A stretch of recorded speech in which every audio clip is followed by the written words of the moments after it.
안녕하세요. 네, 반갑습니다. 어제부터 5차 학예 수양회가 시작이 되어서 오늘 지금 둘째 날 진행되고 있습니다. 오전 말씀이 이제 막 끝날 시간이 된 것 같습니다.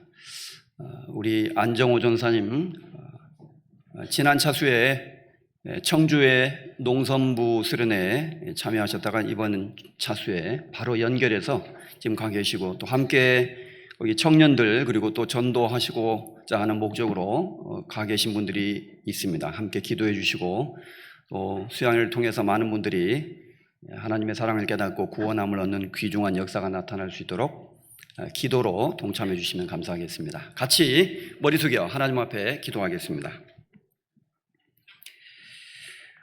우리를 언제나 변함없이 사랑하시는 살아계신 거룩하신 하나님 아버지, 주님을 알지 못하고 이 세상에 태어나서 죄만 지으며 하나님의 뜻을 거역하고 살아가던 저희들, 잃은 양과 같이 길을 잃고 헤매이며 인생의 목적과 의미가 무엇인지 알지 못하던 저희들을 찾아주시고 우리의 영혼의 목자와 감독이 되셔서 이제 구원받은 이후에 우리를 하나님의 교회 안에 두시고 하나님의 말씀으로 우리를 먹이시며 또 우리를 교제 안에서 이끌어 가시고 기르시는 하나님 아버지께 감사와 찬송을 드립니다. 오늘 주의 날을 맞이하여 주님의 보배로운 피로 구속함을 받은 성도들 이렇게 함께 한자리에 모여 주님의 말씀을 배우며 하나님께서 우리에게 베풀어 주신 그 크고 놀라운 은혜를 다시 한번 감사하며 또 마땅히 우리가 어떻게 올바르게 살아가야 할 것을 배우기 위해 이렇게 같이 하였습니다. 필요한 말씀으로 우리 각 사람에게 가르쳐 주시고 또 하나님의 뜻을 더욱 알게 하셔서 우리가 이 말씀을 힘입어 주 앞에 더욱 올바로 살아갈 수 있도록 인도해 주시기를 간절히 소망합니다. 지금 학예 수양회가 공주에서 계속 진행되고 있습니다. 특별히 이번 5차 수양회 함께 참여한 모든 분들 주님께서 굽어 살펴주시고 말씀을 듣는 사람들이 간절한 마음으로 말씀을 받아 구원함을 얻고 하나님께 감사와 영광을 돌리는 시간이 되게 하시고, 함께 수고하시는 모든 분들, 땀 흘리고 고생하는 우리 형제자매들 위에 함께 하셔서 주님의 큰 은혜로 덧입혀 주시기를 간구드립니다. 또 우리 의정부교회도 이제 7차 수양회를 앞두고 있습니다. 우리 주변에 사랑하는 영혼들 기도하고 전도하고자 하고 있습니다. 하나님 그 간절한 마음을 굽어 살펴주시고 이번에 귀중한 영혼들 하나님 앞으로 올바로 인도해서 많은 영혼들 구원함을 얻고 영생에 이르는 열매로 거둘 수 있도록 인도해 주시기를 또한 저희들 함께 기도드립니다. 우리에게 지혜와 용기를 주시고 또 열심을 주셔서 더욱더 뜨거운 마음으로 수양회에 함께 참여하고 또 우리 주변에 이뤄진 영혼들에게 주의 복음을 전할 수 있도록 우리의 마음을 이끌어 주시기를 간구드립니다. 오늘 또 하나님의 말씀 앞에 저희들 모였습니다. 하나님 앞에 시험과 마음의 갈등을 겪고 있는 성도들 있다면 위로해 주시고 또 회복시켜 주셔서 더욱 하나님 앞에 올바로 살아갈 수 있는 힘과 용기를 주시기를 원합니다. 병중에 있는 성도들 특별히 위로해 주시고 어려움 속에서도 주님을 더욱더 의지하며 항상 주를 가까이 하는 믿음을 잃지 않도록 도와주시기를 간구드립니다. 멀리 선교 지역에서 수고하시는 우리 선교사님들과 함께하는 우리 가족들 변함없이 같이 하여 주시고 또한 그들에게도 필요한 모든 것들 허락하여 주시며 하나님의 복음을 담대히 증거할 수 있도록 인도해 주시기를 원합니다. 모든 것 주님께 의탁하면서 우리를 언제나 변함없이 사랑하시는 우리 주 예수 그리스도의 이름으로 감사하며 기도드렸습니다. 아멘. 네, 오늘 시작하는 말씀으로 예레미야 23장 찾겠습니다. 구약성경 예레미야 23장 18절.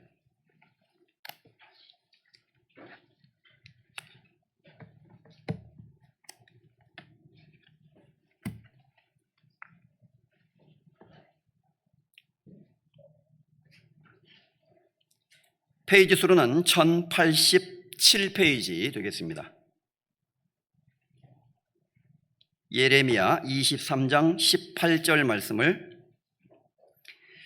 찾으셨으면 제가 소리를 내어서 먼저 낭독해 드리겠습니다. 누가 여호와의 회의에 참여하여 그 말을 알아들었으며 누가 귀를 기울여 그 말을 들었느뇨. 거기까지. 우리 구원받은 그리스도인들이 가지고 믿고 있는 신앙은 이 세상에 많은 사람들이 가지고 있는 종교와는 근본적으로 다른 특별한 차이점을 가지고 있습니다.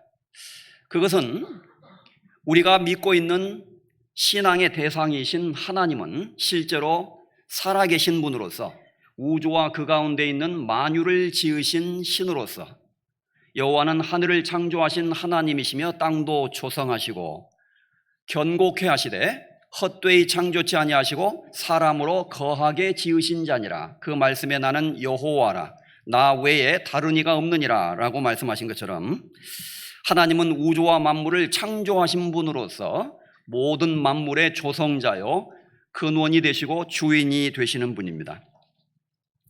우리는 그분이 세상을 창조하셨을 뿐만 아니라 또 우리에게 필요한 모든 것을 주셔서 오늘까지 우리가 그를 힘입어 기동하며 살고 있다는 사실을 알고 믿고 있고, 또 우리에게 육신에 필요한 것도 주신 하나님은 영적으로 필요한 것들을 다 주셔서 특별히 예수 그리스도를 우리에게 보내주시고 그 그리스도를 믿음으로 말미암아 우리의 죄를 해결하고 구원함을 얻어서 천국에 들어갈 수 있는 복스러운 소망 가운데 살아갈 수 있도록 우리를 인도해 주시고 계시고, 그리고 실제로 우리가 믿는 그 믿음대로 그리고 이 성경에 기록된 대로 모든 것은 이루어지게 될 것이고 우리는 죽음을 건너서 하나님이 계시는 그 영원한 천국에서 주님과 함께 영원한 시간을 보낼 것이라는 것을 이 말씀을 통해서 분명히 알고 믿을 수 있습니다. 이렇게 우리는 확실히 실제로 살아계시고 존재하시고 그리고 세상을 창조하시고 인간의 역사를 지금도 주관하고 계시는 살아서 역사하시는 하나님을 믿고 있는 신앙을 갖고 있습니다. 그런데 우리 주변에 있는 많은 종교가 있고 수많은 신들, 세상에 셀 수 없는 수백만 가지의 종류의 종교가 있고 사실은 우상이 있고 신들이 있다고 합니다. 그 많은 신들과 우리가 믿는 하나님은 어떤 차이가 있을까요? 그들이 믿고 있는 신앙과 우리가 가지고 있는 신앙은 어떤 차이가 있겠습니까?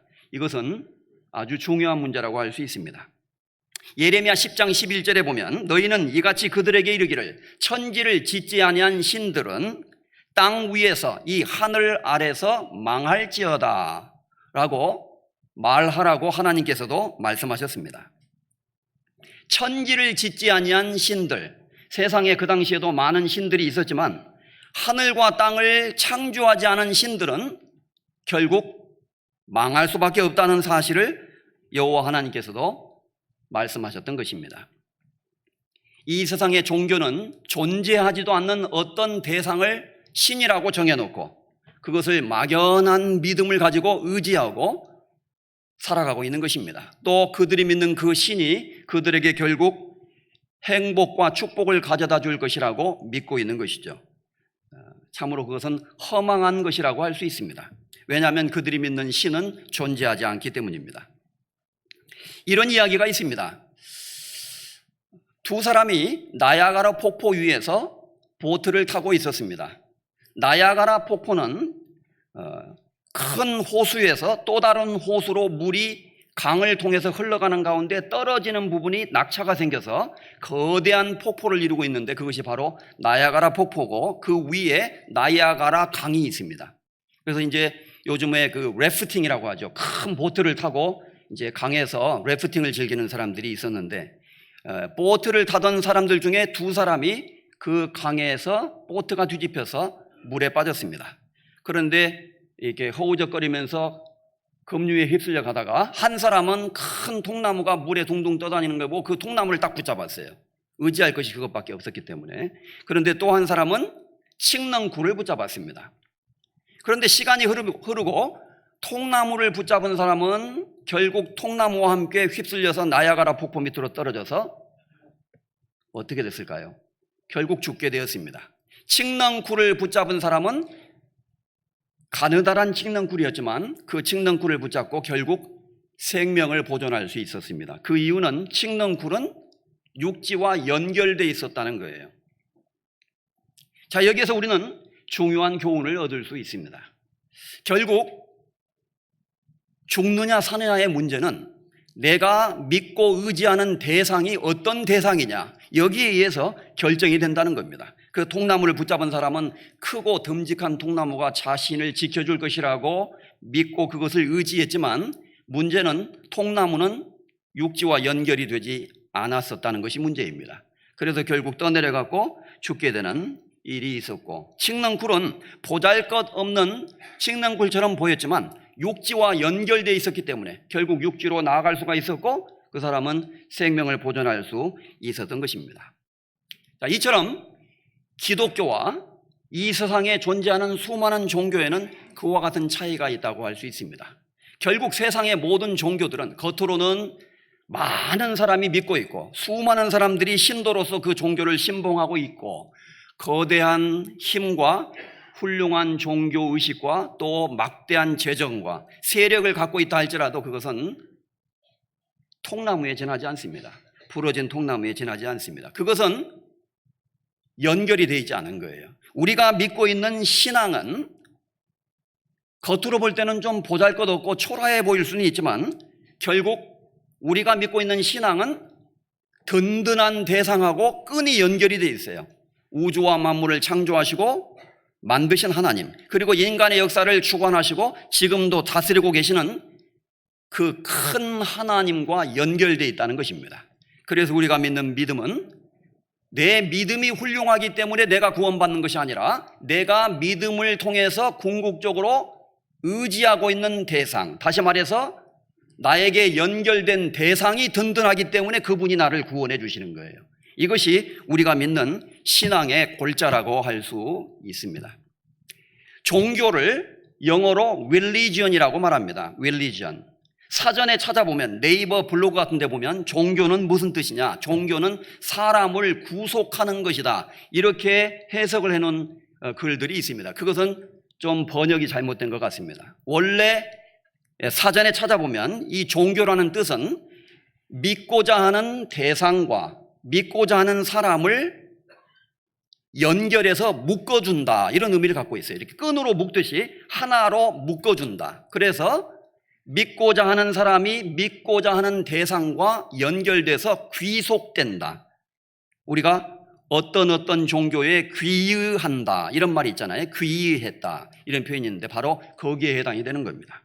다시 말해서 종교라는 것은 종교를 가지고 있는 그 사람이 자기가 그 종교를 통해서 믿고자 하는 대상에게 귀속되는 거예요. 그 대상을 의지하고 그 대상과 연결이 돼서 하나가 되는 것입니다. 다시 말해서 자기가 믿고자 하는 대상이 확실하면 그 대상이 자기를 구원해 줄 수가 있는 거예요. 그런데 내가 아무리 굳은 믿음으로 어떤 걸 믿는다 할지라도 믿는 대상이 잘못되면 나를 구원할 수가 없다는 것입니다. 통나무가 아무리 커도 두 동강난 통나무에 지나지 않습니다. 결국 그 통나무를 의지하는 사람을 구원해 줄 수가 없는 것이죠. 기독교라고 말하는데 기독교는 엄밀한 의미에서는 종교가 아닙니다. 왜냐하면 이 세상에는 모든 종교는 사람이 만든 거예요. 그래서 사람이 만들어서 어떤 대상을 신이라고 만들고 생각하고 그저 막연한 마음을 가지고 그걸 믿고 있는 것입니다. 그래서 옛날 사람들도 뭐 산신령에 가서 절도 하고 고목나무 앞에서 절하고 뒤에 장독대에 할머니들 보면은 냉수 떠놓고 거기다가 막 절하고 뭐 잘 알지는 못하지만 어떤 대상을 놓고 빌고 간구하고 그러면은 자기가 믿고 의지하는 그 신이 자기를 지켜주고 행복을 가져다주고 복을 줄 것이라고 막연히 기대했던 것입니다. 자기가 의지하는 그 대상이 누구인지도 모르고 있는지 없는지도 모르고 살았는지 죽었는지도 모르는데 뭘 믿겠어요? 우리는 그런 믿음을 가지고 있는 것이 아닙니다. 그래서 우리가 믿고 있는 그리스도인의 신앙이야말로 사실은 진정한 의미에서 엄격히 말하면 종교와는 전혀 다른 것이고 또 사전적인 의미로 말하면 진정한 의미에서 참다운 종교다, 이렇게 말할 수 있는 것입니다. 그래서 오늘 우리는 이 말씀을 중심으로 해서 우리가 믿고 있는 신앙은 하나님과 연결된 것이다. 자, 이것을 좀 중점적으로 생각하면서 이 말씀을 좀 배울 수 있었으면 좋겠습니다. 오늘 본문의 말씀은 이렇게 시작됩니다. 누가, 어떤 사람이 여호와의 회의에 참여하여 그 말을 알아들었으며 누가 귀를 기울여 그 말을, 여호와 하나님의 말을 들었느냐, 이렇게 묻고 있습니다. 이 말씀의 배경은 이렇습니다.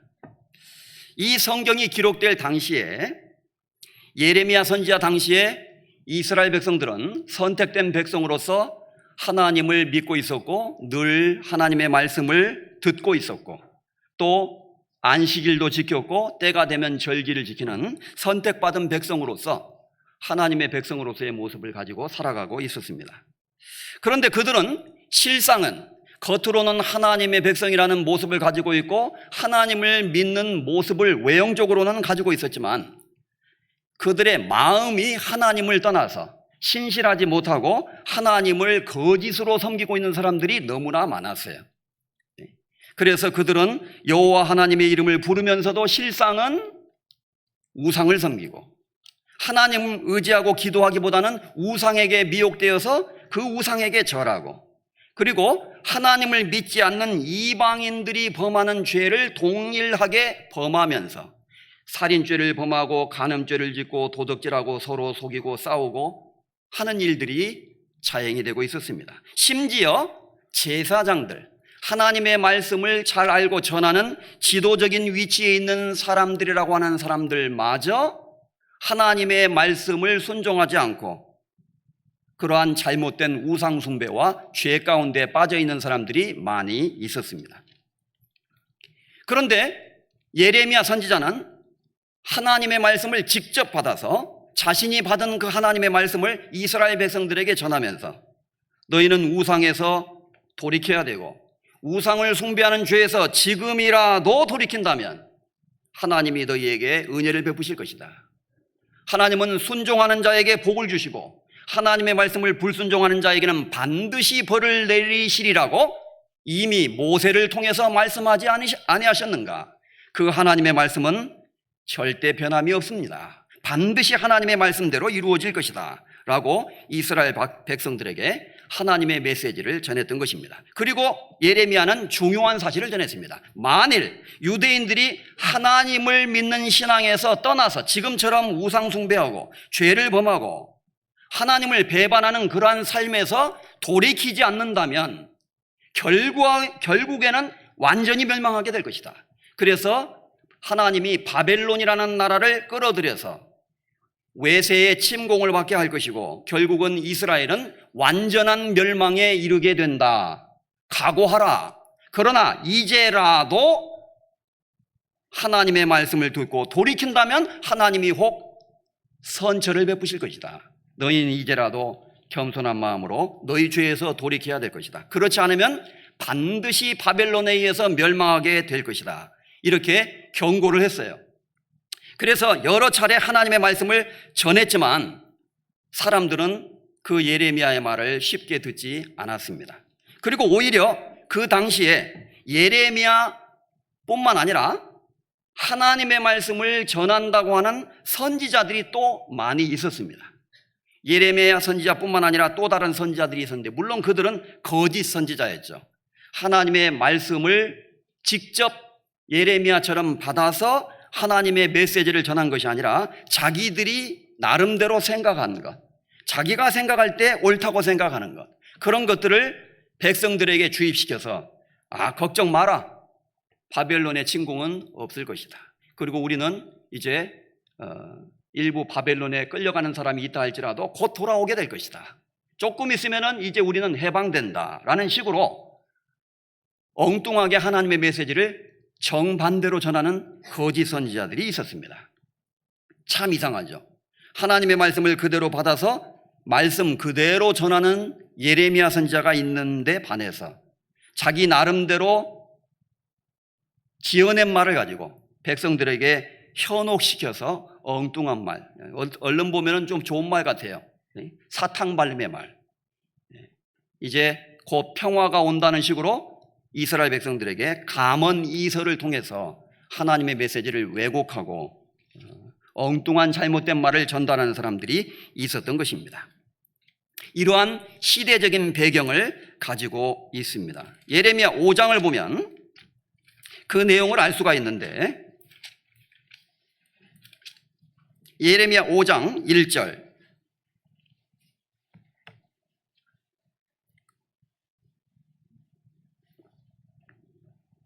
1057페이지입니다. 예레미야 5장 1절에 너희는 예루살렘 거리로 빨리 왕래하며 그 넓은 거리에서 찾아보고 알라. 너희가 만일 공의를 행하며 진리를 구하는 자를 한 사람이라도 찾으면 내가 이 성을 사하리라. 그들이 여호와의 사심으로 맹세할지라도 실상은 거짓 맹세니라. 그 당시에 예레미야 선지자가 하나님의 말씀을 전하고 하나님의 메시지를 전할 당시에 영적인 이스라엘의 모습을 표현하고 있는 것입니다. 하나님께서 예레미야 선지자의 입을 통해서 이렇게 말씀하셨습니다. 너희는 예루살렘 거리로 빨리 왕래하고 그 넓은 거리에서 찾아보고 알라. 너희가 만일 그 예루살렘에 사는 사람들 중에 공의를 행하고 진리를 구하는 자를 한 사람이라도 찾으면 내가 이 성을 바벨론에 의해서 완전히 멸망시키지 않고 이 성을, 이 도시를 용서하리라, 사하리라, 이렇게 하나님이 말씀하셨다는 것입니다. 그 옛날 소돔 고모라라는 도시는 의인 10사람이 없어서 소돔 고모라가 결국 멸망하게 됐습니다. 그런데 예레미야 당시에 이 예루살렘 안에는 하나님의 뜻을 알고 그 뜻대로 순종하고자 하는 사람이 한 사람도 없었다고 이렇게 표현되어 있습니다. 이것은 문자 그대로 단 한 사람도 없었다는 뜻도 될 수 있지만 그만큼 하나님의 뜻을 찾고 구하는 사람이 없었다는 것을 강조한 거예요. 예레미야 같은 사람이 있었거든요. 단 한 사람도 없었다는 뜻이라기보다는 그만큼 적었다는 뜻입니다. 대부분의 많은 사람들이 그들이 여호와의 사심으로 맹세는 할지라도, 요즘으로 말하면 여호와의 이름으로, 예수님의 이름으로 기도는 할지라도 실상은 거짓 맹세니라, 실상은 거짓 기도니라, 이렇게 말할 수 있을 것입니다. 그래서 뒤에 보면 예레미야 5장 30절 31절에 이 땅에 기괴하고 놀라운 일이 있도다. 선지자들은 거짓을 예언하며 제사장들은 자기 권력으로 다스리며 내 백성은 그것을 좋게 여기니 그 결국에는 너희가 어찌하려느냐, 이렇게 말씀하셨어요. 참으로 놀라운 일이죠. 하나님 보실 때 이 땅에, 이 예루살렘 땅, 이스라엘 땅에 기괴하고 놀라운 일이 벌어지고 있었던 거예요. 예루살렘이 어떤 곳입니까? 예루살렘은 하나님의 백성들이 사는 곳의 중심지입니다. 그리고 거기는 하나님의 말씀을 누구보다도 잘 안다고 하는 제사장들과 그리고 하나님의 율법에 정통한 사람들이 모여 있는 곳이었습니다. 그리고 그곳은 바로 하나님의 성전이 있는 곳이었습니다. 이스라엘 민족의 예배의 중심지였다는 것입니다. 그런데 이 땅에 기괴하고 놀라운 일이 있도다. 이 땅에, 바로 이스라엘 땅에 선지자들은 거짓을 예언하고 제사장들은 자기 권력으로 다스리고, 다시 말해서 신앙이 부패했다는 걸 말하는 거예요. 항상 신앙이 부패되면 선지자들은 거짓을 예언하고, 거짓이 무엇입니까? 저희를 진리로 거룩하게 하옵소서. 아버지의 말씀은 진리니이다. 요한복음 17장 17절에 하나님의 말씀이 진리라고 말씀하셨습니다. 요한복음 14장 6절 이하에 예수님이 말씀하셨습니다. 내가 곧 길이요 진리요 생명이니 나로 말미암지 않고는 아버지께로 올 자가 없느니라. 예수님이 진리입니다. 하나님의 말씀이 진리입니다. 하나님의 말씀과 위배되는 것이 거짓이에요. 그러니까 선지자들은 거짓을 예언했다는 것은 하나님의 말씀 대신 다른 것을 이야기했다는 뜻입니다. 자기들이 지어낸 이야기, 사람들이 듣기 좋은 이야기, 영적으로 말하면 감언이설에 해당되는, 듣기는 참 그럴듯하지만 하나님의 말씀의 가르침과는 위배되는 내용들을 전했다는 것입니다. 그리고 그들은 제사장들은 자기 권력으로 다스리며, 자기 권력, 다시 말해서 제사장들이 정치적인 파워를 갖게 된 거예요. 어느 도시에, 어느 세계나 가면요, 종교가 타락하면 정치하고 결탁해서 권력을 갖게 됩니다. 제가 지난번에 로마니아에 갔잖아요. 로마니아는 로마니아 정교라는 것이 있습니다. 사제들이 거룩한 옷을 입고 권력을 행사해요. 그 동네에서 시의원에 당선되려면 로마니아 정교의 목사들, 쉽게 말하면 그 사제들에게 가서 먼저 인사를 해야 돼요. 그리고 결탁이 되어 있습니다. 사제들이 정치적인 선동을 해서 국회의원이나 시의원이나 이런 사람들 다 뽑도록 조정을 해요. 그리고 실제로 그 종교가들은 모든 면에서 최고의 권력을 누리는 동네 유지입니다. 유지. 종교가 타락하게 되면 어느 시대에나 이런 일들이 있었던 겁니다. 그래서 중세 카톨릭이 부패했을 때도 그 교황이나 그리고 사제들, 신부들이 엄청난 권력을 가졌고, 그리고 우리가 잘 아는 대로 자세히 말씀드리지 않아도 되지만요, 면죄부라는 것을 판매해서 결국 그것을 통해서 사람들에게 돈을 받고 그로 인해서 교회의 재정을 축제하는 이런 부조리한 일들이 있었던 겁니다. 그들은 거짓을 예언하고 자기 권력으로 다스리며, 백성들은 그걸 반대해야 되는데 그것을 좋게 여기니, 권력을 가진 사람이 있으면 권력 밑에 콩고물을 따먹는 사람이 있어요. 전라도 말로 얻어먹는 사람들이 있다고요. 그 권력에 있는 사람들을 싫던 좋던 일단 밀어주면서 부스러기를 뜯어먹는 사람들이 있어요. 어느 시대든지 그렇습니다. 그래서 백성들은 그것을 좋게 여기니, 하나님 말씀하셨어요. 그 결국에는 너희가 어찌하려느냐 그랬어요. 이제 완전히 망할 지경이 됐다 그 말입니다. 그래서 예레미야가 하나님 앞에 이렇게 말했습니다. 4절, 5장 4절입니다. 예레미야 5장 4절, 내가 말하기를 이 무리는 비천하고 우준한 것뿐이라 여호와의 길 자기 하나님의 법을 알지 못하나니. 5절, 내가 귀인들에게 가서 그들에게 말하리라. 그들은 여호와의 길 자기 하나님의 법을 안다 하였더니 그들도 일제히 그 멍에를 꺾고 결박을 끊은지라. 이게 무슨 말입니까? 하나님이 예레미야에게 명령을 하셨습니다. 예레미야야, 너는 예루살렘 거리로 빨리 왕래하고 다니면서 찾아봐라. 공의를 행하고 정말 진리를 찾는, 하나님의 뜻을 정말 알고 올바로 순종하고자 하는 사람이 있으면 좀 찾아보기를 바란다. 그랬더니 찾기가 어려웠다는 겁니다. 그래서 예레미야가 하나님께 말했어요. 하나님, 제가 보통 사람들 속에서 그런 사람을 찾아보려고 하니 좀 어려운 것 같습니다. 이 무리는 비천하고 우준한 것뿐이라 여호와의 길을 자기 하나님의 법을 알지 못한다 하였더니, 하나님, 천한 사람들, 천민들, 평범한 사람들, 우준한 사람들, 못 배운 사람들은 너무 무식해서 하나님의 뜻을 모르는 것 같습니다. 그러니 제가 귀인들에게 가서, 귀인들, 공부 많이 한 사람들, 귀족들, 알만한 사람들, 정말 높은 위치에 있는 그런 사람들에게 그럼 가서 정말 하나님의 뜻을 알고 행하려고 하는 사람이 있는가 한번 찾아봐야 되겠습니다 하고 하였더니, 5절에 내가 귀인들에게 가서 그들에게 말하리라. 그들은 여호와의 길 자기 하나님의 법을 안다 하였더니, 아니, 설마 이 사람들 중에서도 하나님의 법을 모르는 사람이 있을까 봐, 설마 그들은 알겠지, 이런 뜻이에요. 그들은 안다 하였더니, 그들은 그래도 하나님의 뜻을 알 것이라고 생각을 했는데 그들도 일제히 그 멍에를 꺾고 결박을 끊은지라. 그들조차도 하나님의 법을 전혀 모르고 있었더라. 그러니 귀인들부터 시작해서 비천한 사람들까지 모조리 다 하나님의 뜻을 모르고 우상을 숭배하고 거짓을 행하고 하나님의 말씀을 저버리고 있는 형국이 되었으니 누가 공의를 행하고 진리를 참으로 찾는 사람이 있겠느냐. 하나님, 도저히 안 되겠습니다.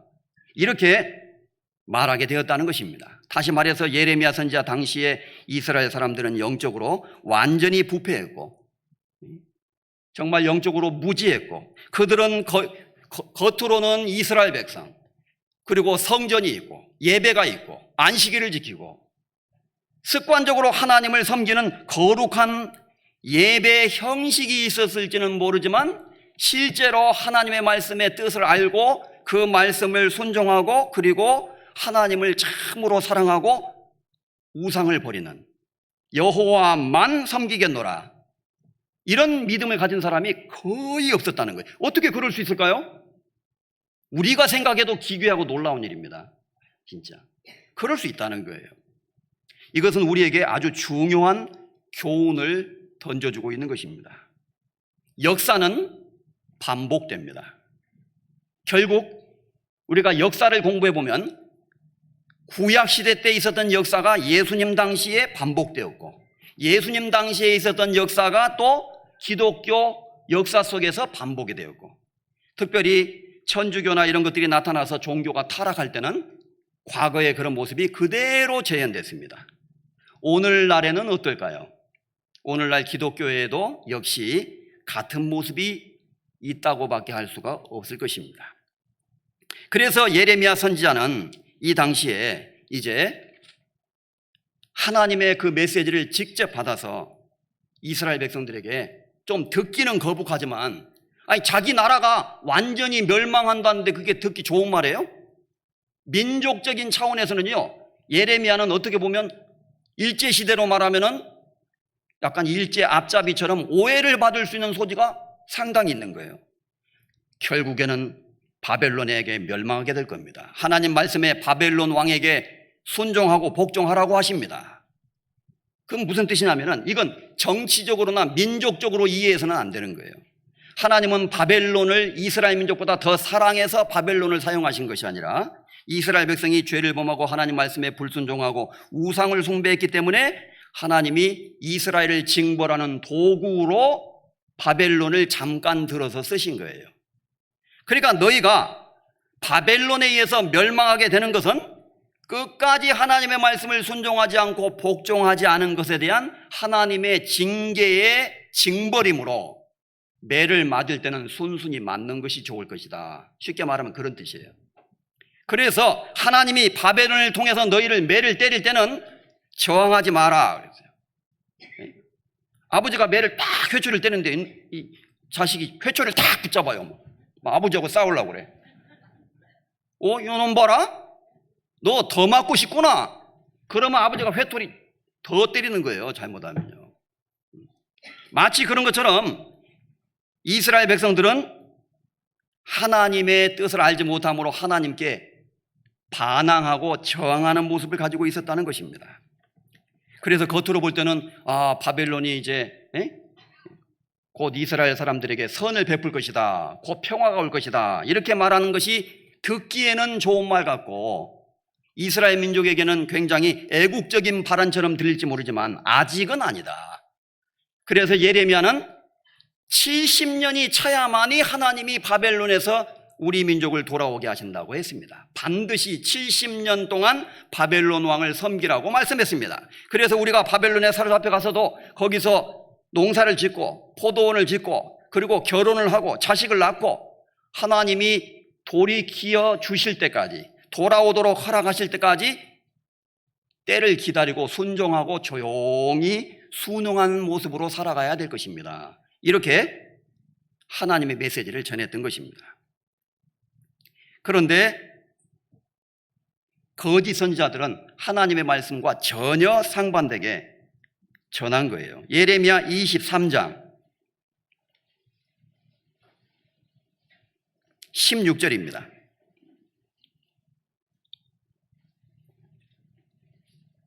(1078페이지) 예레미야 23장 16절. 만군의 여호와께서 이같이 말씀하시되 너희에게 예언하는 선지자들의 말을 듣지 말라. 그들은 너희에게 헛된 것을 가르치나니 그들의 말한 묵시는 자기 마음으로 말미암은 것이요 여호와의 입에서 나온 것이 뭐라고요? 아니니라. 항상 그들이 나를 멸시하는 자에게 이르기를 너희가 평안하리라 여호와의 말씀이니라 하며 또 자기 마음에 강팍한 대로 행하는 모든 사람에게 이르기를 재앙이 너희에게 임하지 아니하리라 하였느니라.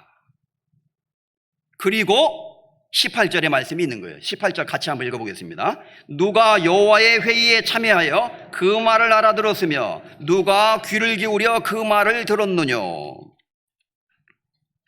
하나님은 이스라엘이 불순종하고 끝까지 하나님의 말씀을 강팍한 마음으로 거역함으로 결국에는 심판을 내리실 것이라고 경고를 하셨는데 거짓 선지자들은 백성들을 감언이설로 안위시키기 위해서 걱정하지 말라고, 평안할 거라고, 아무 일도 없을 거라고, 이런 식으로 하나님의 뜻과는 전혀 다른 메시지를 전했다는 겁니다. 그러면 인간적으로 생각하면 전쟁보다 평화가 좋잖아요. 그래서 마치 수많은 다수에 해당되는 거짓 선지자들의 말이 옳은 것처럼 들리고 단 한 사람의 선지자였다고 할 수 있는 예레미야는 거짓 선지자인 것처럼 오해를 받게 된 거예요. 그래서 이제 그 당시에 그 예레미야 20장 그 전에 앞으로 돌아가 보면요, 바술이라는 사람이 나오는데 거짓 선지자입니다. 예레미야를 팍 때리기도 했어요. 심지어 막 요즘 말로 말하면 린치를 가한 거예요. 그래서 예레미야를 막 때리기도 하고요. 이렇게 하면서 네가 하나님의 말씀을 받았다고? 증거 대봐. 네가 정말로 하나님의 말씀 받았어? 막 이러면서 예레미야를 강압적으로 폭력으로 막 이렇게 휘두른 겁니다. 이 거짓 선지자들은요, 폭력도 불사해요. 막 성질 나면 막 때려버려요. 그 예레미야는 그냥 얻어 터졌겠지 뭐. 그 나중에 보면 이제 예레미야가 막 동굴 속에 갇히기도 하고 그러잖아요. 마당에다 구덩이를 파가지고 거기다 밀어 넣어버렸어요, 예레미야를. 그래서 예레미야가 엄청나게 핍박을 받았습니다. 그래서 예레미야는 정말 너무너무 고생을 많이 했어요. 인간적으로 생각하면 나 그냥 그만둬 버릴까? 이런 생각을 했을 수도 있을지도 모릅니다. 그런데 하나님의 부르심을 받았으니 하나님 말씀을 전하지 않을 수가 없는 거예요. 그래서 이제 하나님 말씀을 쭉 그대로 전하는 겁니다. 그래서 예레미야가 하는 말이 그 거짓 선지자들의 말은 듣기에 좋을지 몰라도 그건 거짓말입니다. 하나님은 나에게 분명히 말씀하셨습니다. 여러분들이 하나님의 말씀을 경솔히 여기고 경멸한 결과로 죄에서 돌이키지 않고 우상을 계속 숭배했으므로 하나님이 반드시 이 성을 사하지 않고 멸망시킬 것이라고 경고했습니다. 이제라도 돌이키면 혹시 하나님이 은혜를 베푸실지 모릅니다. 이렇게 예레미야는 얘기한 거예요. 그러면서 하는 말씀이 누가 여호와의 회의에 참여하여 그 말을 알아들었으며 누가 귀를 기울여 그 말을 들었느뇨, 이렇게 예레미야가 말하는 겁니다. 나는 여호와의 회의에 참여해서 하나님의 말씀을 직접 들었습니다. 하나님이 말씀하시기를 예루살렘이 멸망할 것이라고 나에게 말씀하셨습니다. 그들은 여호와의 회의에 참여한 일이 없습니다. 이렇게 말하는 것입니다.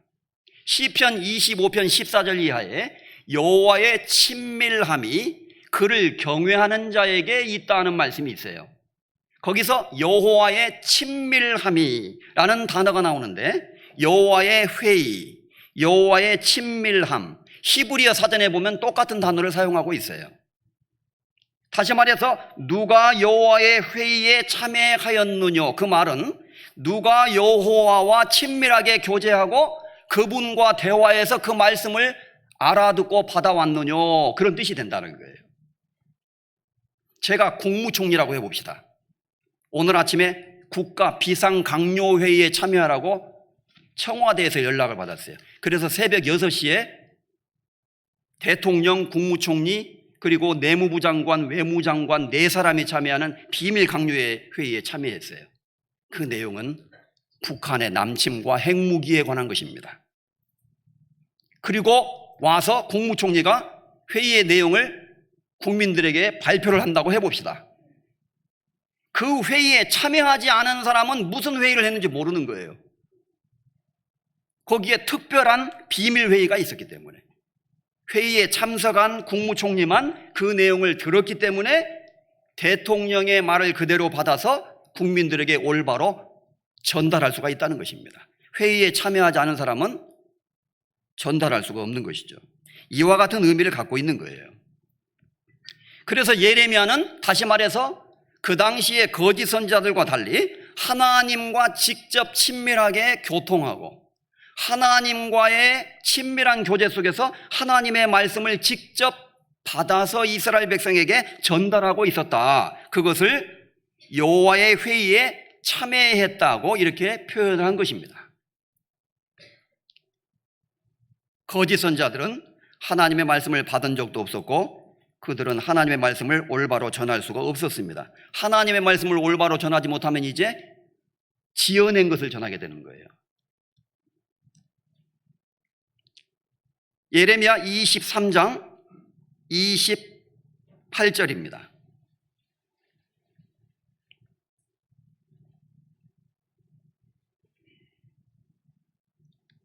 예레미야 23장 28절 1088페이지. 나 여호와가 말하노라. 몽사를 얻은 선지자는 몽사를 말할 것이요 내 말을 받은 자는 성실함으로 내 말을 말할 것이라. 겨와 밀을 어찌 비교하겠느냐. 나 여호와가 말하노라. 내 말이 불 같지 아니하냐? 반석을 쳐서 부스러뜨리는 방망이 같지 아니하냐? 32절. 나 여호와가 말하노라. 보라, 거짓 몽사를 예언하여 이르며 거짓과 헛된 자만으로 내 백성을 미혹하게 하는 자를 내가 치리라. 내가 그들을 보내지 아니하였으며 명하지 아니하였나니 그들이 이 백성에게 아무 유익이 없느니라. 여호와의 말이니라.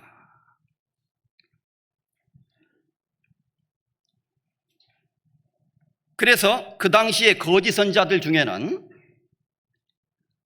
하나님이 명령하시지 않았는데도 다름질하였으며, 또 그런 말씀이 또 나와요. 하나님이 보내지 아니하였는데도 하나님이 보냈다고 열심히 다니는 사람들이 있었다는 겁니다. 그리고 하나님이 말씀하시지도 않은 내용을 자기들이 지은 말을 가지고 지어내서 사람들에게 그걸 잘못 전달하는 거짓 선지자들이 있었던 거예요. 그런데 그들은 몽사를 얻은 선지자는 몽사를 말할 것이요. 그건 무슨 말이냐면요, 내가 어제 꿈을 꿨는데 하나님이 그 꿈을 통해서 나에게 이렇게 말씀하셨습니다 라는 식으로 이야기를 했던 것입니다. 몽사를 말했다는 뜻이 그런 뜻이에요. 그래서 요즘에도요 그런 경우가 있을 수 있어요. 기독교 안에도. 그래서 교회 안에도 이제 이와 같은 비슷한 일들이 지금 오늘날 기독교 세계 속에 재현이 되고 있는 것입니다. 그래서 기독교 방송 같은 데 들어보면요, 어떤 설교자들 중에는 자기가 꿈을 꾸다가 하나님이 주시는 계시를 직통으로 받았는데 하고 시작이 됩니다. 꺼버려요, 바로. 100% 거짓말입니다. 지금 우리 시대는 성경에 기록된 말씀 외에 더하지도 말고 빼지도 말라고 요한계시록 마지막에 기록이 되어 있잖아요. 그것은 이제 하나님이 여러 선지자를 통해서 계시를 주시고 말씀하시던 하나님의 계시가 클로즈 된 거예요. 하나님의 계시가 이제는 끝나게 된 겁니다. 그래서 지금 시대는 하나님의 기록된 말씀을 읽고 올바로 해석해서 전함으로 하나님의 뜻을 알게 하는 거예요. 성경이 기록될 때는 하나님의 영감으로 직접 선지자들에게 하나님의 말씀을 불어넣어서 기록하도록 해주셨어요. 이미 기록된 말씀은 이미 기록된 말씀을 밝혀서, 진리의 말씀을 밝혀, 성경에 그런 말이 나오잖아요. 그 뜻을 정확하게 알고 전하도록 도와주시는 겁니다. 이것을 성령의 조명이라고 하는 거예요. 조명. 그러니까 성경을 처음 기록할 때는 하나님이 영감으로 기록하도록 불어넣어 주셨어요.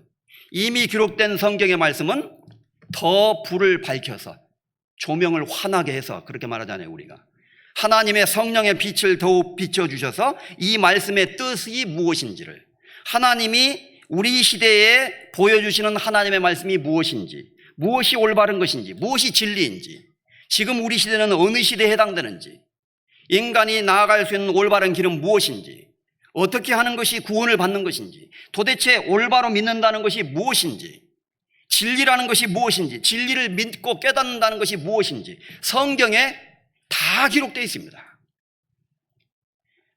그러니까 설교라는 것은 기본적으로 이제 설교자들이 설교를 하지만 기록된 말씀을 쉽게 풀어서 하나님의 말씀의 뜻이 이러이러합니다 라고 하나님의 뜻을 풀어서 전달해 주는 것이 설교예요. 이 기록된 말씀 외에 다른 말을 전하면 절대 안 되는 겁니다.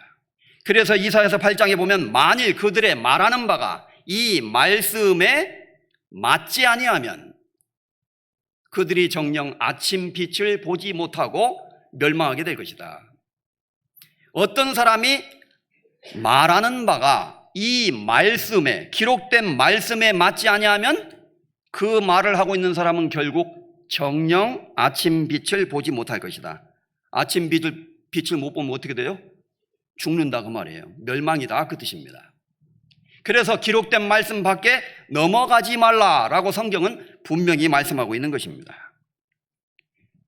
그런데 이단의 특징은 탐심을 인하여 지은 말을 가지고 지어낸 말이 있어요, 반드시. 그래서 여호와 증인, 몰몬교, 통일교, 그 외에 기타 이단 종파들의 첫 번째 특징은 여러 가지가 있지만 지어낸 말이 있습니다. 자기들이 지어낸 교리가 따로 있어요. 그래서 성경책은 덮어놓고 책이 또 있어. 어리석기는. 그리고 뭐 이 아무개 뭐 뭔 천지인지 뭐 진짜 웃기지도 않아. 말도 안 되는 소리 하고 있어요. 그리고 어떤 사람은 또 성경을요 자기 마음대로 해석해요. 그냥 막 연상되는 대로 막 풀어버려요. 성경은 전부 짝이 있습니다. 그래서 너희는 여호와의 책을 자세히 읽어보라. 이것들이 하나도 그 짝이 없는 것이 없으리니 이는 여호와의 입이 이를 명하셨고 그의 신이 이것들을 모으셨습니다. 하나도 빠진 것이 없고 그 짝이 없는 것이 없으리니 하나님의 말씀 전부 짝이 있습니다. 그래서 성경을 해석하는 가장 좋은 방법은 성경으로 또 다른 성경을 해석하는 것이다. 이런 말이 있어요. 그건 정확한 표현입니다. 그래서 성경은 전부 짝이 있고 연결되어 있기 때문에 요한계시록을 이해하려면 다니엘서를 반드시 알아야만이 해석할 수 있도록 되어 있어요. 히브리서를 이해하려면 레위기 성경을 알아야만이 히브리서의 의미를 알 수 있도록 되어 있습니다. 이렇게 성경이 성경 대 성경으로 크게 짝이 되는 경우도 있고, 또 성경에 보면 관주 성경이라는 것이 있잖아요. 제가 가지고 있는 성경은요 이렇게 세로로 되어 있는데 성경 중에 관주, 꿰관자예요. 꿰관자. 구슬을 쫙 꿰듯이 성경 말씀이 쫙 연결되어 있어요. 그래서 이 말씀은 이사야에서의 이 말씀은 시편의 어떤 말씀과 연결되어 있습니다. 이 말씀은 또 마태복음에 여기에서 인용됐습니다. 이렇게 전부 이렇게 연결이 되어 있어요. 그래서 성경을 해석하는 가장 올바른 방법은 또 다른 성경 구절로 그 성경을 해석하는 것입니다. 그런데 이단 종파나 하나님의 말씀을 잘못 전하는 사람들은 항상 특징이 있어요. 그들이 탐심을 인하여 지은 말을 가지고 지어낸 말이 있어요.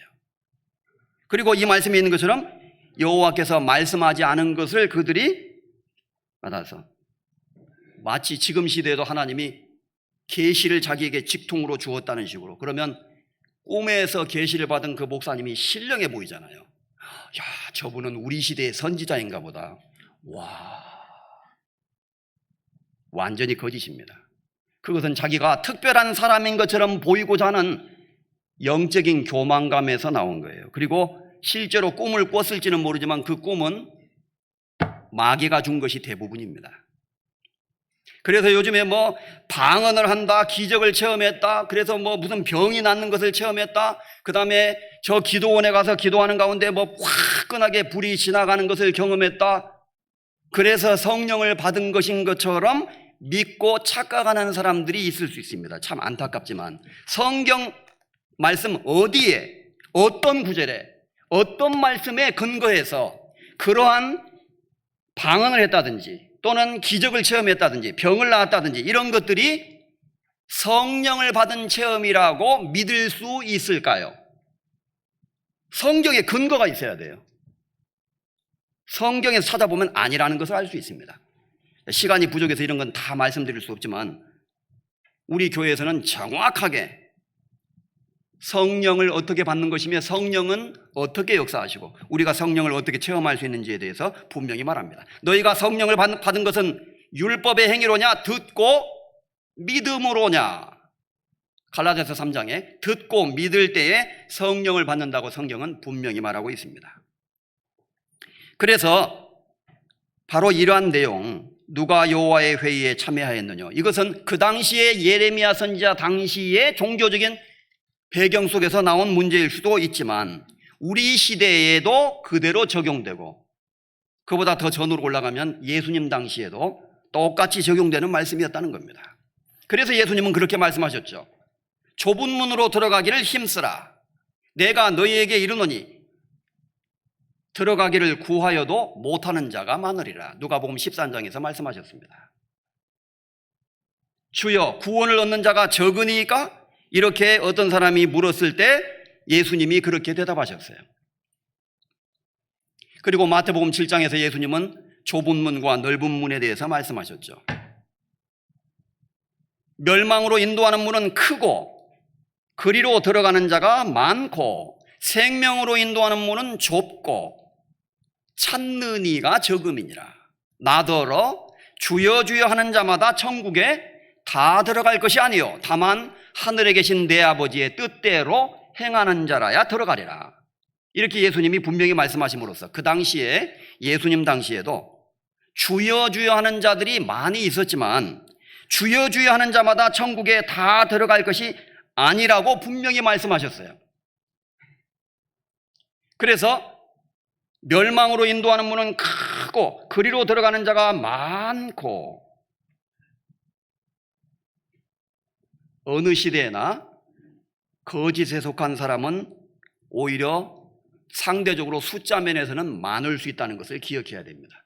그렇다고 해서 무조건 많으면 잘못된 거다, 꼭 그 말은 아니에요. 그러나 분명 그러한 위험이 있다는 것을 아셔야 돼요. 하나님이 다수를 기뻐하지 아니하신 거로 저희가 광야에서 멸망을 받았느니라. 하나님은 다수를 기뻐하지 않는다는 말은 많은 숫자, 많은 사람을 기뻐하는 것이 아니다. 한 사람이라도 여호와의 편에 서는 자, 진리 편에 서는 사람을 하나님이 찾는다, 그 말이에요. 그래서 하나님이 하늘에서 이 땅을 굽어 살펴보고 계십니다. 하나님이 하늘에서 세상을 굽어 살펴보면서 참으로 하나님의 뜻을 알고 그 뜻대로 올바로 말씀을 깨닫고 구원받고 진리를 발견하고 살아가는 사람들을 하나님이 찾으시는 거예요. 하나님은 이렇게 자기에게 예비하는 자들을 찾으시느니라. 그래서 예수님 당시에도 생명으로 인도하는 문은 좁고 길이 협착하여 찾는 이가 적음이니라. 결국 생명으로 인도하는 그 문으로 통과하는 사람은 적다고 예수님이 말씀하셨어요. 참으로 놀랍게도 예수님은 그렇게 말씀하셨죠. 그리고 나더러 주여 주여 하는 자마다 천국에 다 들어갈 것이 아니요. 다 못 들어간단 말은 못 들어가는 사람이 많다고 되어 있습니다. 그러니까 구원을 얻는 자가 적으니까 이렇게 물었을 때 들어가기를 구하여도 못하는 자가 많으리라. 놀랍게도 예수님이 그렇게 말씀하셨던 것을 기억합니다. 그래서 예수님 당시에도 그랬고, 그래서 예수님 당시에도 예루살렘에 바리새인들과 서기관들과 제사장들, 하나님의 율법에 정통한 사람들이 제일 많이 모여있는 그 예루살렘에서 예수님이 못 박혀 죽으셨어요. 아이러니 아닙니까? 누구보다도 성경을 잘 아는 제사장들이, 서기관들과 바리새인들이 이 땅에 오신 예수 그리스도를 배척했던 것입니다. 자기 땅에 오매 자기 백성이 영접지 아니하였으나 영접하는 자 곧 그 이름을 믿는 자들에게는 하나님의 자녀가 되는 권세를 주셨으니 이는 혈통으로나 육정으로나 사람의 뜻으로 나지 아니하고 오직 하나님께로서 난 자들이니라. 요한복음 1장에 기록된 대로 자기 땅에 오셨지만 자기 백성이 영접지 아니하였습니다. 고린도전서 2장입니다.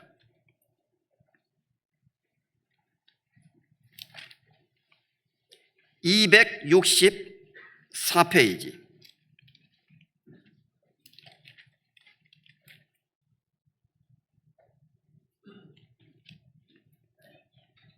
고린도전서 2장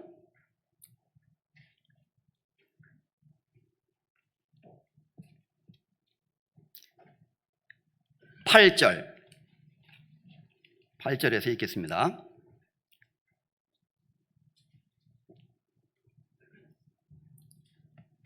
이 지혜는 이 세대의 관원이 하나도 알지 못하였나니 만일 알았더면 영광의 주를 십자가에 못 박지 아니하였으리라. 기록된 바 하나님이 자기를 사랑하는 자들을 위하여 예비하신 모든 것은 눈으로 보지 못하고 귀로도 듣지 못하고 사람의 마음으로도 생각지 못하였다 함과 같으니라. 10절 같이 읽겠습니다. 오직 하나님이 성령으로 이것을 우리에게 보이셨으니 성령은 모든 것 곧 하나님의 깊은 것이라도 통달하느니라. 예수님이 이 땅에 오셨지만 십자가에 못 박혀 죽으시고 배척을 당하셨다는 사실을 말하면서 이 말씀이 있는 것입니다. 그 예수 그리스도가 누구인지를 알아보고 그분을 믿고 구원받는 지혜는, 이 지혜는 이 세대의 관원이 하나도 알지 못하였나니 만일 알았더면 그들이 영광의 주를 십자가에 못 박지 아니하였으리라. 알았더면 못 박지 아니하였으리라. 그러니까 왜 예수님을 못 박았어요? 몰랐기 때문이라는 겁니다. 그러니까 이 지혜는 하나님의 뜻을 알고 하나님의 말씀을 올바로 깨달을 수 있는 지혜를 말하는 겁니다. 이 세대의 관원이 하나도 알지 못하였나니 오직 하나님이 성령으로 이것을 너희에게 보이셨느니라. 하나님께서 성령으로 올바로 보여주시기 전에는 알 수가 없는 거예요. 그래서 우리가 이것은 아주 중요한 교훈이 되는 겁니다. 그래서 사도 바울이 복음을 전할 당시에도, 초대교회 당시에도 많은 사람들은 동일한 문제에 사로잡혀 있었어요. 사도행전 13장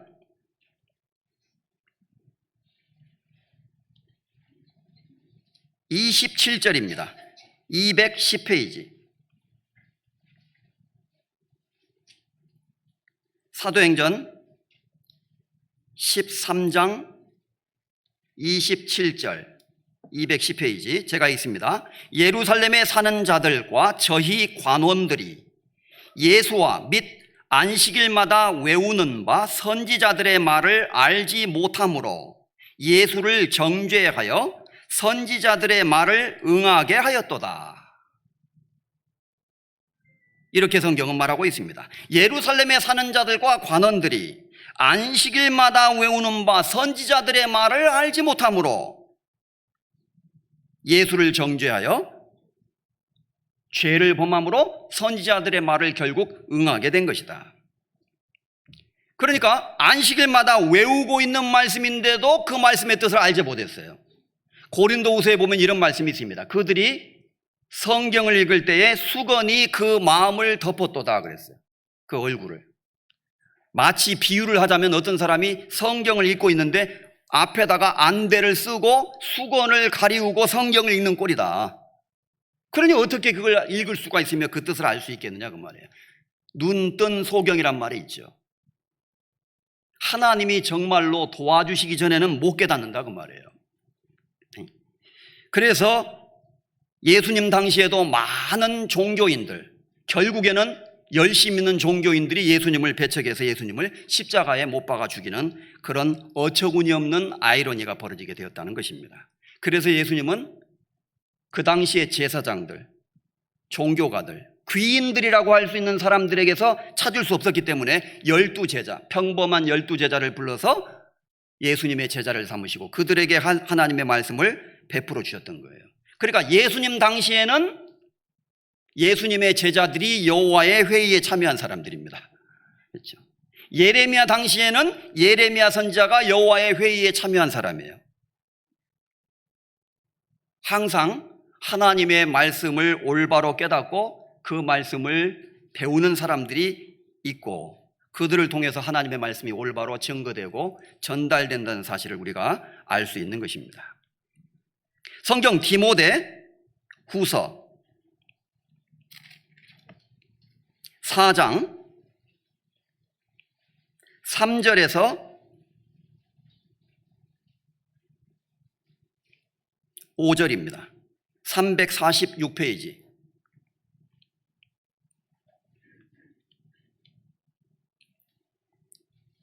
디모데 후서 4장 3절입니다. 346페이지. 3절부터 5절까지 제가 읽겠습니다. 때가 이르리니 사람이 바른 교훈을 받지 아니하며 귀가 가려워서 자기의 사욕을 좇을 스승을 많이 두고 또 그 귀를 진리에서 돌이켜 허탄한 이야기를 좇으리라. 그러나 너는 모든 일에 근신하여 고난을 받으며 전도인의 일을 하며 내 직무를 다하라. 바울의 제자였던 디모데가 복음을 전하던 그 당시에도 예레미야 선지자 시대와 같은 비슷한 일이 반복될 수 있었다는 것을 말씀하고 있습니다. 그래서 바울은 디모데에게 이렇게 당부합니다. 자, 이제 때가 이르면 이런 시대가 올 것입니다. 어떤 때가? 사람들이 바른 교훈을 받지 아니하고 귀가 가려워서 자기의 사욕을 좇을 스승을 많이 두고 그 귀를 진리에서 돌이켜 허탄한 이야기를 좇으리라. 사람에게는 참으로 어리석은 면들이 있습니다. 올바른 걸 얘기해주면 더디 믿고 거짓된 것을 얘기하면 귀가 솔깃해서 사람들이 쉽게 빠지는 이상한 현상들이 있습니다. 특히 종교계에 그런 일들이 있을 수 있어요. 여러분, 에덴 동산에서 마귀가 아담과 하와를 넘어뜨렸죠. 하와에게 나타나서 처음으로 유혹할 때 마귀가 뭐라고 했습니까? 하나님이 참으로 너희들아 이 동산에 있는 모든 나무의 실과를 너희들은 먹지 말라 하시더냐? 거짓말을 했습니다. 그리고는 말하기를 아니다. 그건 하나님이 너희를 시기해서 그렇게 하신 거야. 너희가 이 선악과를 먹으면 너희가 하나님과 같이 될까 봐 하나님이 그것을 두려워하셔서 너희에게 먹지 말라고 하신 것이다. 너희가 이것을 먹으면 하나님과 같이 될 거야. 이런 식으로 마귀가 하와를 유혹하게 된 거예요. 첫 번째 시험이, 인간을 첫 번째 시험했던 시험이 영적인 시험이었다는 것을 기억해야 됩니다. 그래서 선악과를 보니까 먹음직하고 보암직하고 지혜롭게 할 만큼 탐스러운지라, 지혜롭게 할 만큼 탐스러운지라, 영적으로 미혹되는 거예요. 거기서 지혜롭게 할 만큼 탐스럽다는 것은 머리가 좋아져서 지혜롭게 된다, 그런 차원이라기보다는 하나님과 같이 될 정도로 인간의 그 영적인 허영심을 딱 부르는 거예요. 하나님처럼 될 수도 있다는 겁니다, 말하자면. 아담과 하와는 선악과를 따먹음으로 하나님과 같이 되는 것이 아니라 하나님의 말씀에 순종하고 구원을 받아서 하나님이 주시는 영광을 얻을 때 하나님과 같이 되는 거예요. 마귀는 그걸 속인 겁니다. 어쨌든 첫 번째 시험이 영적인 시험이었어요. 그래서 오늘날 교회 안에도, 기독교 안에도 이런 거짓된 가르침과 속임수들이 있을 수 있다는 것을 성경은 경고하고 있는 겁니다. 그래서 때가 이르면 사람들이 바른 교훈은 받아들이지 않고 귀가 가려워서 자기의 사욕을 좇을 스승을 많이 두게 될 것이다. 귀가 막 가려워요. 이게 좀 표현이 그렇게 된 겁니다. 올바른 교훈을 못 견디고 그건 못 받아들이고 자기의 사욕을 좇을 스승을 많이 두게 될 것이다. 그래서 그 귀를 진리에서 돌이켜 허탄한 이야기를 좇으리라. 이렇게 성경은 경고하고 있는 겁니다. 이 말씀은 무슨 뜻이냐면은 자기의 사욕을 좇을 스승을 많이 두고, 문자 그대로 말하면 내 사욕대로 쫓아서 얘기를 해주는 스승, 내 욕구대로 이야기를 해주는 선생을 내 옆에 두기를 좋아하고, 그런 의미입니다. 문자 그대로. 다시 말해서 사람들은 자기가 좋아하는 것을 얘기해 주기를 원한다는 거예요. 마지막 시대가 되면. 하나님은 우리에게 필요한 것을 말씀해 주시기를 원하십니다. 때로는 그것이 거북하고 듣기에 어렵고 우리가 소화하기 어려운 내용이라 할지라도 하나님은 인간에게 참으로 필요한 것을 말씀하시기를 원하셔요. 요즘 시대 사람들은 자기가 원하는 것을 듣고자 합니다. 그래서요, 요즘의 교회들도 마찬가지입니다. 심판, 지옥, 종말, 그런 게 얘기하면요, 교인 떨어져요. 그래서 하나님은 사랑이십니다. 하나님은 은혜롭습니다. 하나님은 우리를 축복하십니다. 하나님은 좋으신 분입니다. 좋은 얘기만 하면 사람들이 무조건 좋아합니다. 그것은 하나님의 속성의 일부분을 말하는 거예요. 그리고 예수 그리스도께서 우리 죄를 위해서 십자가에 죽으시는 그 희생의 죽음이 없이 하나님의 사랑을 어떻게 설명할 수가 있겠습니까? 그렇다면 예수님이 십자가에 왜 죽으셔야 했느냐? 바로 우리 인간의 죄의 비참함을 굽어 살펴보시고 그 죄에서 우리를 구원하시기 위해서 그리스도께서 십자가에 죽으시게 된 거예요. 따라서 죄와 심판과 다가오는 멸망과 역사의 종말과 하나님의 무서운 심판을 이야기하지 않을 수가 없다는 것입니다. 그래서 요즘 사람들은 종말을 얘기하면 무조건 시한부 종말론 이런 식으로 호도를 합니다. 그 날과 그 때는 아무도 모릅니다. 종말의 날짜를 이야기하는 것은 잘못된 거예요. 그것은 명백하게 잘못된 겁니다. 성경 어디에도 그것은 없습니다. 그러나 분명 역사의 종말이 있다는 것은 틀림없는 사실입니다. 그래서 우리는 보고 들은 것을 말하지 않을 수가 없는 것입니다. 반드시 이야기해야만 되는 거예요. 그래서 우리 교회에서는 하나님의 역사를 쭉 설명하고 종말을 얘기하잖아요. 그리고 지옥을 얘기하지 않습니까? 심판을 얘기합니다. 누가 듣기 좋아합니까? 우리의 치부가 드러나고 하나님 앞에서 내 얼굴이 화끈거리는 무서운 말씀들이 주어지는데 그래도 이야기해야 됩니다. 지옥에 대해서 정확하게 얘기하지 않으면 천국을 이야기할 수가 없는 거예요. 파리에서 얼마 전에 올림픽이 열렸습니다. 저는 그 올림픽 개막식을 보고 깜짝 놀랐습니다. 보셨나요? 파리 올림픽은요, 완전히 엉망진창이 됐습니다. 그 개막식은 예술 감독 한 사람이 계획했을지 모르지만 그것을 함께 생각을 모아가지고 디자인하고 계획한 사람들이 있을 거 아니에요. 그 다음에 그것을 올림픽 그 조직위원회에서 감수를 했을 거 아닙니까? 대통령이나 장관들도 다 봤을 거 아니에요.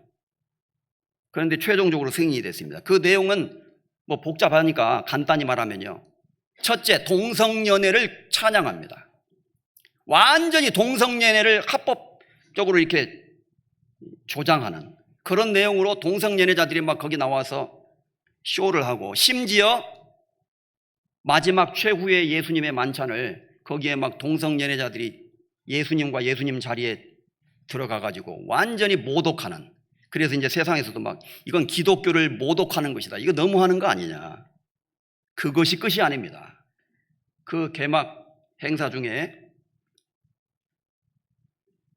황소머리 있잖아요. 황소머리, 황금으로 칠해놓은 황소머리가 쫙 있고 막 행사가 진행이 돼요. 황소머리는 유대인들이 출애굽기 32장에 보면 우상 숭배할 때 그 금송아지 우상을 놓고 숭배하다가 하나님의 심판을 받은 내용이 있습니다. 이건 대표적인 우상의 모습입니다. 왜 그런 것이 올림픽 행사장에 나올까요? 그리고 한 사람이 회색빛의 말을 타고 얼굴을 가리우고 가면을 거의 쓴 상태에서 누구인지 모르는 이상한 사람이 말을 타고 쫙 등장합니다. 양쪽에 두 말이 나타나고. 이건 요한계시록에 나오는 마지막 죽음의 사자, 이 땅에 죽음과 재앙을 물러오는 말탄 자의 모습을 그대로 보여주고 있는 것입니다. 깜짝 놀랐어요. 와, 이거 막 완전히 적그리스도가 등장하는 모습을 그냥 미리 리허설하고 있는 거예요, 지금. 저는 그걸 보면서 섬뜩한 생각이 들었습니다. 혹시 적그리스도가 저기 어디 앉아서 저거 보고 있는 거 아니야? 오맨이라는 영화에 보면, 아주 오래전에 나온 오맨이라는 영화에 보면요, 적그리스도가 태어났어요. 어린애가 됐습니다. 초능력을 가졌습니다. 그는 마귀의 능력을 가진 사람입니다. 그래서 이제 그 비밀을 아는 사람은 다 죽어가잖아요. 물론 그건 영화입니다. 그처럼 적그리스도가 지금 이 세상 어딘가 지금 이미 출현해서 살아있을 수 있어요. 틀림없이. 아마 그 개막식을 보았을 수도 있습니다. 우리가 알지 못하는 어떤 세력이 있는 거예요. 정말 놀라운 일입니다. 동시에 중동에서는 이스라엘이 하마스 지도자를 피살해서 중동이 지금 시끄럽습니다. 그래서 곧 이란이 대대적으로 이스라엘을 침공할 것이다. 그리고 미국은 더 큰 전쟁을 막기 위해서 군대를 파견해서 지금 지중해에 미 함대가 가고 있습니다. 이 세계 전쟁의 기운이 점점점 조성되고 있는 거예요. 사실 이스라엘은 확전을 원한다고 합니다. 일부 언론 보도에서는 그렇게 나와 있어요. 이스라엘은 이참에 그냥 자신들을 대적하는 사람을 다 쓸어버리려고 하는 거예요. 그래서 빌미를 잡아서 이란을 손보려고 한다는 것입니다. 어쨌든 어떻게 될지는 모르지만 큰 전쟁이 일어날 수 있는 가능성이 있습니다. 성경에는 난리와 난리의 소문을 듣겠으나 삼가 두려워 말라. 이런 일이 있어야 하되 끝은 아직 아니니라 그랬어요. 난리와 난리의 소문. 난리 그러면 좀 난리. 왜 이 난리 야단법석이야? 이렇게 들리는데 전쟁을 말합니다. 다른 번역에는 전부 전쟁으로 번역이 되어 있어요. 전쟁과 전쟁의 소문이 나타나면 두려워할 것이다. 그러나 너무 두려워하지는 말아라. 완전히 끝은 아니다. 왜냐하면 이런 일이 있어야 하되 끝은 아직은 아니다. 진짜 끝은요, 전쟁이 갑자기 종식되고 평화 조약이 이루어질 때 예수님이 공중에 재림하시게 되는 거예요. 그래서 다니엘서 9장에 있는 것처럼 그가 많은 사람으로 더불어 한 이레 동안의 언약을 굳게 정하겠고, 그가 적그리스도입니다. 그래서 중동에 막 전쟁이 일어나려고 할 때 적그리스도가 갑자기 혜성처럼 나타나서 세계의 평화를 가져오겠다는 이슈를 끌어내면서 중동의 평화조약을 이끌어내게 될 거예요. 그래서 이란과 이스라엘과 팔레스타인, 헤즈볼라, 하마스 아마 모여가지고 이제 더 이상 전쟁하지 말고, 어차피 전쟁하면 다 죽는 거 아닙니까? 그러니까 좀 사이좋게 살아봅시다, 이런 식으로 하면서 평화조약을 세우게 될 거예요. 그리고 그것은 7년간 기한부 평화조약이 될 것입니다. 틀림없이 그렇게 되는 거예요. 섬찟합니다. 여러분, 뉴스를 듣다가 갑자기 중동에서 7년 평화조약을 드디어 맺습니다. 이제 전쟁 안 합니다. 그 소식이 나오면 정말로 적그리스도가 나오는 거예요. 그리고 그때 주님이 공중에 재림하시는 겁니다. 이것이 성경에 나와 있는 앞으로 벌어질 역사의 시나리오예요. 사실이거든요. 예레미야, 성경 또 한 구절 보겠습니다. 8장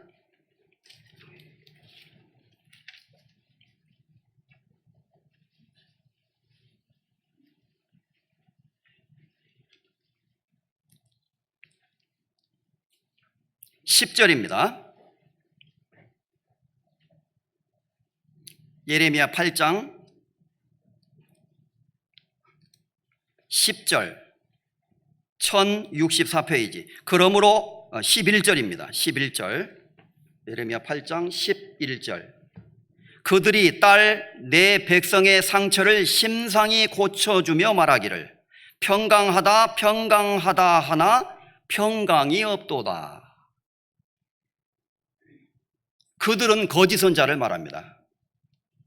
그들의 상처는 하나님 앞에서 그들이 가지고 있는 영적인 상처, 죄를 말하는 거예요. 죄. 암덩어리, 우리 육신의 병을 말하는 것이 아니라 사람이 가지고 있는 영혼의 상처가 무엇입니까? 죄 문제입니다, 결국. 그래서 우리 그리스도인들의 신앙의 복음의 핵심은 죄를 사함받고 그 죄에서 고침받는 거예요. 어떻게 함으로써 우리가 죄를 용서받을 수 있느냐? 그것이 우리가 전하는 복음의 핵심이고 우리가 믿는 믿음의 핵심입니다. 그래서 먼저 죄를 해결받기 위해서는 하나님 앞에 내가 죄인이라는 것을 깊이 깨달아야 되고 자신의 죄를 진심으로 하나님 앞에 뉘우치고 회개하는 것이 있어야 되고 죄로부터 회개하기 위해서는 하나님의 심판과 지옥에 대해서도 분명히 얘기해야 되고 한 번 죽는 것은 사람에게 정하신 것이고 그 후에는 심판이 있다는 사실을 전할 수밖에 없는 것입니다.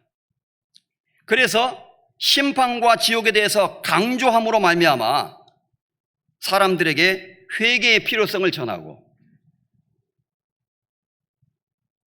그리고 구원의 길에 대해서 복음을 증거함으로써 죄를 용서받을 때 비로소 진정한 평안이 이루어지게 되는 거예요. 하나님이 우리에게 주시는 평안은 죄 사함을 통한 평안 그리고 마음의 안식입니다. 그래서 우리 교회는 이 시대에 사람들이 듣기 원하는 것보다 사람들에게 필요한 것이 무엇이라는 것을 우리는 믿고 있다고 생각합니다.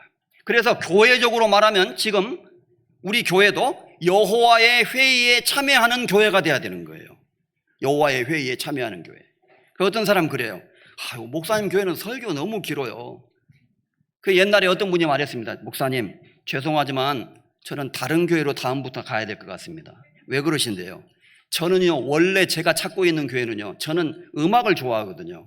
그래서 찬송을 많이 부르는 교회가 좋아요. 한 1시간 정도 찬송 부르는 교회가 있으면 좋겠는데 목사님 교회는 찬송을 2곡밖에 안 하는 것 같아요. 그리고 설교 너무 깁니다. 그럼 교인 떨어져요. 이렇게 정말로 농담이 아닙니다. 그래서 저는 지금 교회를 쇼핑하고 있는 중입니다. 제가 뭐라고 말할 수도 없고요. 교회를 쇼핑하고 있대요 지금. 그래서 사람들이 자기 사욕을 좇는 스승을 많이 두고 자기가 원하는 대로 얘기해 주는 사람을 옆에 두기를 좋아합니다. 그래서 뭐 예수 믿으면 복 받는다, 행복하다, 축복받는다, 뭐 가정이 잘 된다 그런 얘기도 다 좋을지 모르지만 죄로부터 우리가 회개하고 뉘우치고 죄 사함을 받는 그것이 없이는 사람에겐 진정한 평안이 있을 수가 없는 거예요. 그래서 우리 교회는 여호와의 회의에 친밀한 교회로서 거기에 참여하는 교회로서 지금 이 시대에 하나님의 말씀이 이러하시다 하라 전하지 않을 수가 없는 거예요. 그래서 우리는 듣기 싫어도 종말에 대해서 얘기하고 듣기 싫어도 지옥에 대해서 얘기하고 듣기 싫어도 심판에 대해서 이야기해야 되는 것입니다. 그리고 우리는 개인적으로도 여호와의 회의에 참여하는 자들이 되어야 될 것입니다. 늘 하나님의 말씀을 가까이 하고 하나님의 말씀을 읽고 배우고 듣고 그리고 구원받은 형제자매들과 함께 교제하고 하나님과 기도로서 교통하고 시편 25편 마지막 한 구절 읽고 마치겠습니다. 시편 25편 12절에서 14절까지 818페이지입니다.